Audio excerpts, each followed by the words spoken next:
Aujourd'hui, nous allons parler d'une personnalité française mondialement connue, Gabrielle Chanel, plus connue sous le nom de Coco Chanel. Coco Chanel est souvent présentée comme une icône de l'élégance française. Quand on entend ce nom, on pense très souvent au luxe, au parfum Chanel numéro 5, à la petite robe noire, au tailleur, aux perles ou encore à Paris. Mais son histoire est beaucoup plus complexe. D'un côté, elle a profondément transformé la mode féminine et de l'autre, son comportement pendant la Seconde Guerre mondiale est très controversé. Aujourd'hui, on va donc essayer de raconter son histoire. Ce sujet, il va également nous permettre de travailler les contrastes en français et d'introduire beaucoup de connecteurs logiques d'un côté, de l'autre, pourtant, cependant. Comme d'habitude, bien sûr, vous avez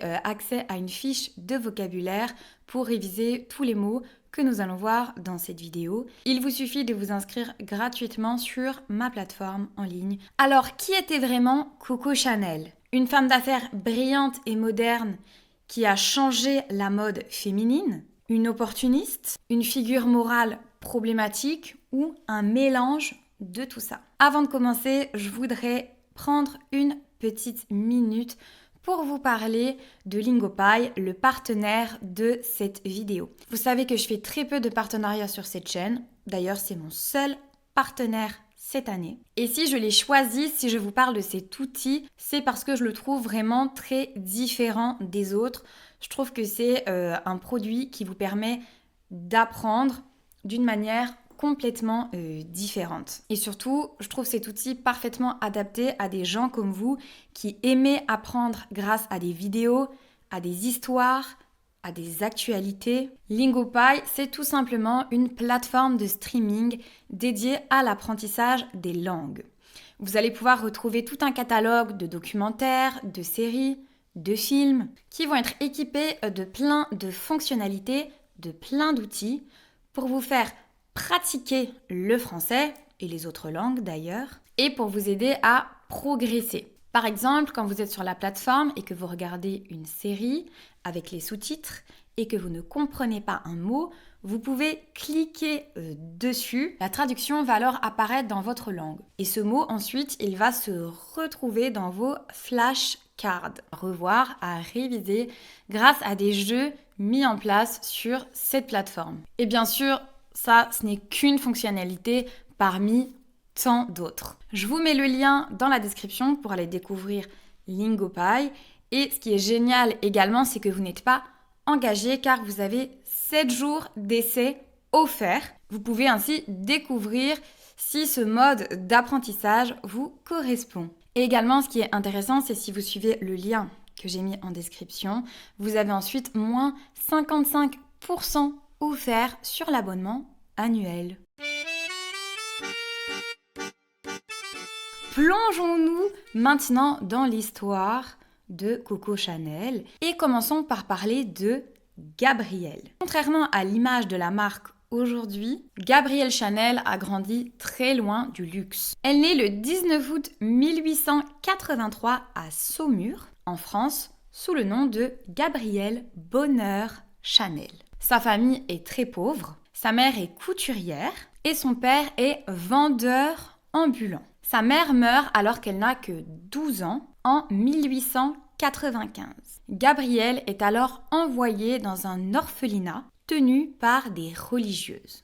Donc ce sont des personnes religieuses qui gèrent cet orphelinat qui accueille des enfants abandonnés. L'orphelinat est situé à Aubazine et c'est là-bas qu'elle va apprendre à coudre. Ce détail, bien sûr, est extrêmement important. Donc je vous le disais, aujourd'hui, Chanel représente vraiment le luxe, mais Gabrielle vient d'un monde très éloigné de tout ça, puisqu'elle a connu la pauvreté, l'abandon, la discipline religieuse et une vie donc assez stricte dans son enfance. Plus tard, lorsqu'elle a 18 ans, elle part à Moulins. Elle y travaille comme couturière, mais elle est également chanteuse dans des cafés. Apparemment, ce n'était pas la meilleure chanteuse du monde, mais elle dégageait tout de même un certain charisme. L'origine de son surnom Coco, qui est assez éloigné de Gabrielle, son prénom, reste assez incertaine. Il y a tout de même une hypothèse. Certaines explications disent que ce surnom pourrait venir d'une chanson qu'elle chantait qui s'appelle « Qui qu'a vu Coco ». Kika vu Coco et Coco et Coco. Kika vu Coco et Coco. Gabrielle Chanel va alors progressivement construire sa nouvelle identité. C'est une femme qui ne veut pas seulement survivre, mais qui veut se réinventer. Et ça, c'est une idée essentielle pour comprendre Chanel. C'est quelqu'un qui ne veut pas seulement créer des vêtements, mais qui veut aussi créer une image. Une image de femme moderne, une image de femme indépendante, une image de femme qui choisit sa vie. Petite précision, sur son enfance, les historiens ne sont pas tous d'accord sur tous les détails, parce que Coco Chanel a parfois raconté sa vie d'une manière un peu romancée. Quand on raconte quelque chose de manière romancée, ça signifie qu'on change un peu des détails pour que l'histoire paraisse plus intéressante ou plus belle. Au début du XXe siècle, la mode féminine est très différente de celle qu'on connaît aujourd'hui. Beaucoup de vêtements sont lourds, serrés, compliqués à enfiler, à mettre. Le corset, par exemple, est encore très présent. Les femmes doivent porter des vêtements qui limitent leurs mouvements. Elles ne peuvent pas bouger comme elles ont envie. Coco Chanel, elle, propose une autre idée. Elle préfère des vêtements plus simples, plus souples, plus confortables et plus pratiques. Elle va notamment utiliser le jersey. C'est un tissu qui, à l'époque, était très peu cher et qu'on retrouvait surtout dans les sous-vêtements masculins, donc des hommes. Coco Chanel va transformer ce tissu simple en des vêtements élégants. Les vêtements qu'elle crée aident les femmes à abandonner leurs vêtements compliqués, leurs corsets, leurs jupons. Le Metropolitan Museum of Art explique que Chanel a réussi à transformer sa propre attitude et son propre style en une sorte de modèle pour les femmes du XXe siècle. Je vous disais, ces vêtements en jersey pour les femmes, ils étaient particulièrement inhabituels et c'était très inspiré pour l'époque. Mais attention, il y a un point sur lequel il faut être précis, parce qu'on entend très souvent que Coco Chanel a libéré les femmes. Donc c'est une phrase assez forte, mais aussi assez simpliste, assez simple, car on pourrait croire que Chanel était une militante féministe, alors que ce n'était pas le cas. En tout cas, elle n'était pas une militante féministe au sens actuel du terme. Elle n'a pas lutté pour, par exemple, les droits politiques des femmes, comme d'autres femmes de son époque. Mais ces vêtements ont participé à une transformation importante. Ils ont donné à certaines femmes le sentiment de plus de liberté. Parce que la liberté, ça passe également par la liberté de mouvement. Ce que Chanel vend, c'est une image de la femme moderne. Et cette image, elle va devenir extrêmement puissante. Mais comment s'est construit son empire ? Au début, Chanel ne commence pas avec des robes de haute couture, elle commence avec des chapeaux. Grâce à l'aide financière d'Arthur Boy Capel, avec qui elle a une relation amoureuse, elle ouvre en 1910 une boutique de chapeaux à Paris. 2 ans plus tard, elle ouvre également une boutique à Deauville, en Normandie, où elle vend également des vêtements simples et adaptés à une vie active. Son succès ne va pas être qu'une question de vêtements, mais également de réseau. Chanel va rencontrer des hommes riches, des femmes influentes, des artistes, des aristocrates. Elle comprend très très vite que la mode n'est pas qu'une question de tissu, mais aussi une affaire de relations et d'image. Elle va également vendre une image très forte, le luxe peut être simple. Et à l'époque, ça c'est presque révolutionnaire, car normalement le luxe se voit. Il y a beaucoup de détails, de décorations, beaucoup de tissus. Chanel, elle fait exactement l'opposé. Elle enlève, elle simplifie, elle réduit. On pourrait résumer son style en une phrase. Ce qui paraît très simple peut être très sophistiqué. Peu à peu, Chanel devient une marque. Et bientôt, un objet va faire entrer son nom dans l'histoire mondiale du luxe. Cet objet, c'est bien sûr un parfum, le Chanel numéro 5. En 1921, Coco Chanel lance Chanel numéro 5 avec le parfumeur Ernest Beau. Ce parfum devient l'un des plus célèbres dans le monde. Chanel numéro 5 devient vraiment la base financière de tout son empire. Et Chanel fait partie des toutes premières couturières, voire la première, à avoir lancé un parfum à son nom. Avant, Chanel était une maison couture qui vendait principalement des vêtements. Avec Chanel numéro 5, elle vend également une odeur, bien sûr, mais une ambiance, un univers. Et pour le flacon, c'est le même concept que pour ses vêtements. C'est un flacon très très simple, rectangulaire, élégant, qui ne cherche pas à en faire trop. Alors qu'à l'époque, beaucoup de flacons de parfum sont extrêmement décorés. Chanel, elle va à nouveau choisir la simplicité. Mais ce parfum, il a une autre histoire. Une histoire beaucoup plus sombre. Pour produire et vendre Chanel numéro 5, elle s'associe à des hommes d'affaires. Théophile Bader, des Galeries Lafayette, et les frères Paul et Pierre Wertheimer, de l'entreprise Bourgeois. Ces hommes l'aident à développer et distribuer le parfum en échange d'une partie importante, conséquente de profit. Chanel, elle, reçoit une part beaucoup plus petite. Plus tard, et on va en parler dans la vidéo, elle essaiera de reprendre davantage de contrôle sur le parfum. Mais pour l'instant, retenez simplement que c'est une réussite commerciale immense. En 1926, Chanel popularise un autre symbole, la petite robe noire. Bien sûr, ce n'est pas la première personne à utiliser le noir dans la mode, mais elle participe à transformer cette couleur, le noir, en un symbole d'élégance moderne. Avant, le noir était particulièrement associé au deuil, donc quand un proche décède, meurt, ou à des occasions extrêmement formelles. Chanel en fait une couleur chic, simple, adaptable. Le Met décrit la petite robe noire comme l'une des contributions les plus durables de Chanel à la mode féminine. La petite robe noire de Chanel est très appréciée pour sa simplicité et sa capacité à passer facilement du jour au soir en y ajoutant simplement des accessoires. Donc à nouveau, Chanel véhicule l'idée qu'un vêtement peut à la fois être simple mais très élégant. On n'a pas besoin de montrer sa richesse de manière évidente, on n'a pas besoin d'en faire trop. Le luxe peut être discret. Mais derrière cette image de simplicité se cache évidemment une stratégie commerciale, car Chanel va comprendre que la simplicité est quelque chose d'universel.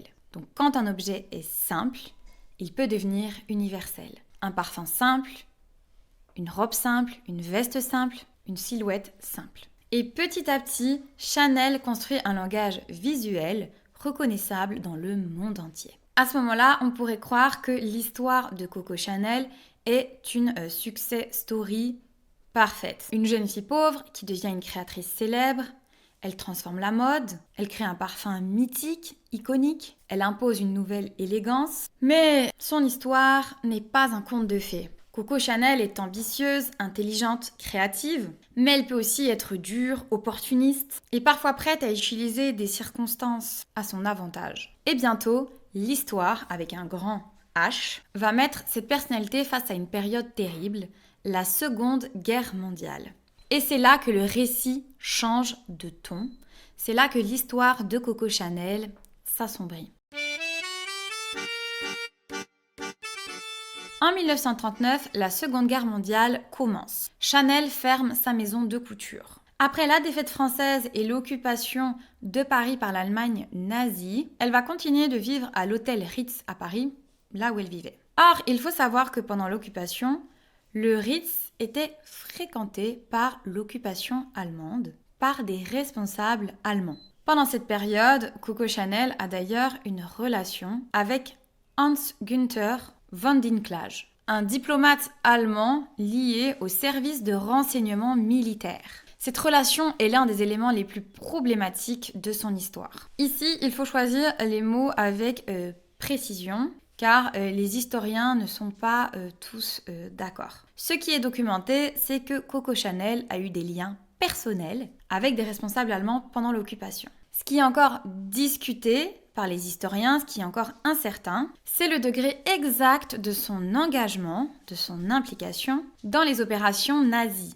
Était-elle une espionne volontaire ou un agent nazi ? Était-elle une collaboratrice opportuniste ? Une femme qui utilisait ses relations pour protéger ses intérêts ? Ou un mélange de plusieurs choses ? Dans une biographie du journaliste Al Vaughan, on peut lire que les services de renseignement allemands l'ont recruté sous le nom de code Westminster. Selon lui et selon des documents qu'il a publiés, Coco Chanel ne serait pas seulement une espionne nazie, mais carrément une agent, qui a mis sa notoriété et ses nombreux contacts au service du Reich. Mais je vous le disais, ça reste assez débattu. Donc ce qui est sûr, c'est qu'elle a eu des liens avec des responsables allemands et qu'elle a essayé d'utiliser, qu'elle a essayé de profiter des politiques nazies pour servir ses intérêts. Mais son implication exacte ou son engagement idéologique reste assez débattu.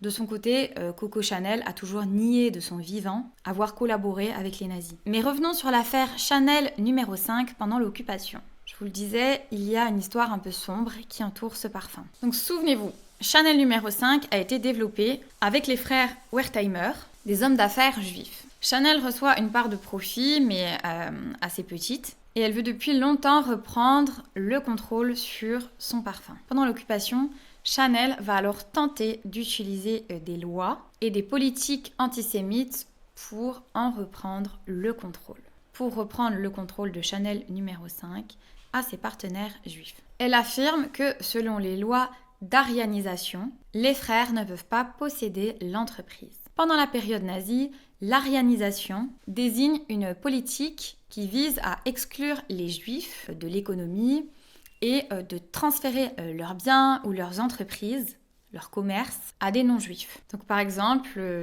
à cette époque, à Paris, un commerce tenu par une personne juive pouvait être confié à un administrateur temporaire non-juif. Mais la tentative de Chanel échoue.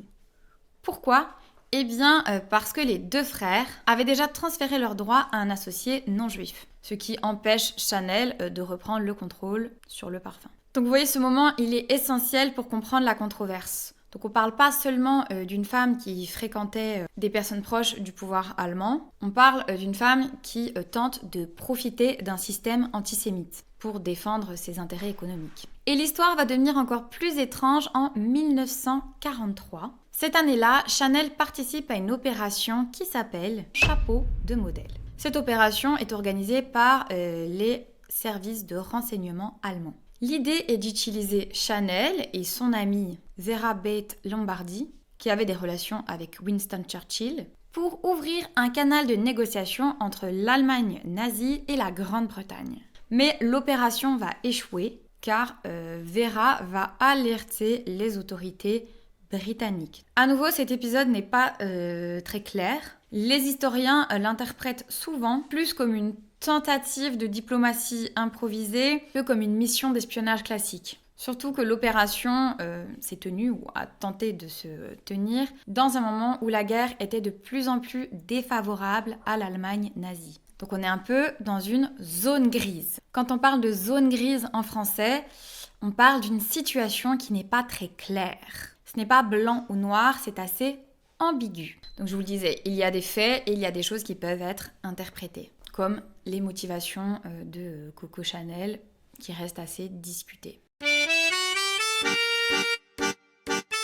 En 1944, Paris est libéré. Après la libération, la France entre dans une période qui s'appelle l'épuration. Durant cette période, on cherche à identifier et à punir les personnes qui ont collaboré avec l'occupant nazi. Chanel va être arrêtée brièvement par les autorités françaises et elle sera interrogée, mais aucune accusation officielle ne va être retenue contre elle. Elle est relâchée. On peut lire dans de nombreux articles que Winston Churchill serait intervenu en sa faveur, mais l'étendue de cette intervention, elle reste assez incertaine. Donc ici, il faut faire une distinction importante. Donc bien sûr, Chanel n'a pas été condamnée devant un tribunal, mais ça ne veut pas non plus dire qu'elle n'a rien fait de problématique. L'absence de condamnation judiciaire n'efface évidemment pas les questions morales ou historiques. Après la guerre, Chanel va partir vivre plusieurs années en Suisse. Elle va d'ailleurs y continuer sa relation avec Van Dinklage. Pendant un temps, on pourrait penser que sa carrière est terminée, mais Chanel n'a pas dit son dernier mot. Dans les années 1950, Chanel prépare son grand retour dans la mode.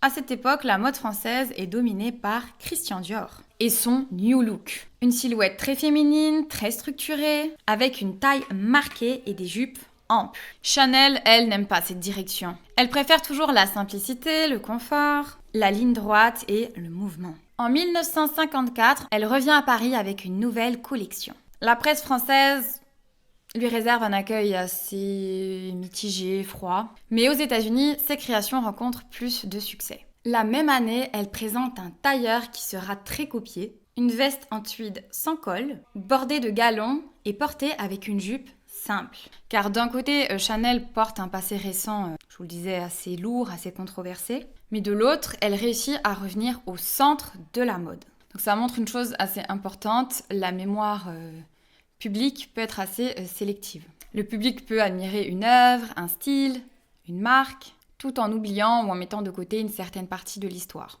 C'est pas seulement le cas pour Coco Chanel, c'est le cas pour de nombreux artistes. Mais aujourd'hui, est-ce qu'on a un peu avancé justement sur ce passé? Où en sommes-nous exactement? Eh bien, son image elle est encore plus compliquée aujourd'hui. Les musées et les historiens continuent à discuter l'héritage de Coco Chanel. En 2023, le Victoria and Albert Museum à Londres a organisé une grande exposition appelée Gabrielle Chanel Fashion Manifesto.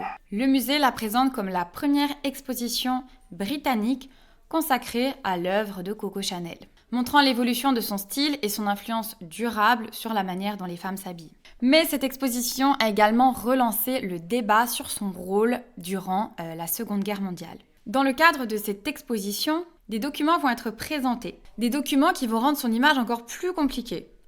Car d'un côté, le musée va mettre en avant des documents officiels français qui classent Coco Chanel comme agent occasionnel de la résistance. Donc, elle aurait été contre le régime nazi. Mais d'un autre côté, le musée va également mettre en avant des documents qui montrent une collaboration, au moins opérationnelle, qui montrerait qu'elle a fait des choses, avec les services allemands. Donc ces documents, ils rendent son image encore plus compliquée. Donc je vous le disais, son histoire, elle est assez intéressante pour des personnes qui apprennent le français, car elle oblige à utiliser des nuances. Donc comme vous l'avez compris tout au long de cette vidéo, Coco Chanel n'est pas une personnalité simple à résumer ou à classer, et c'est compliqué de parler d'elle en se focalisant uniquement sur l'aspect mode. Son histoire, elle permet aussi d'ouvrir un débat qui est assez fréquent dans la société. Est-ce qu'on peut admirer un artiste, un créateur, un réalisateur pour son œuvre, tout en critiquant sa personne, ses actions, ses comportements, sa personnalité? Donc ici, pour conclure, on peut dire que d'un côté, Coco Chanel a transformé la mode féminine. De l'autre, son comportement durant l'occupation allemande reste controversé. Cependant, il faut distinguer des faits établis, les interprétations et des zones encore débattues, des points encore débattus. En conclusion, Coco Chanel reste bien sûr une icône de la mode, mais une icône impossible à regarder sans nuance. J'espère que cette vidéo vous a plu, que vous avez pu apprendre du nouveau vocabulaire, que ça vous a permis de pratiquer les connecteurs logiques. Si vous avez aimé, bien sûr, mettez un j'aime. Vous savez que ça m'aide beaucoup à faire ressortir mon travail dans YouTube. Et si vous êtes nouveau ou nouvelle par ici, n'oubliez pas de vous abonner à ma chaîne pour que nous puissions continuer à pratiquer le français ensemble. Je vous dis à bientôt.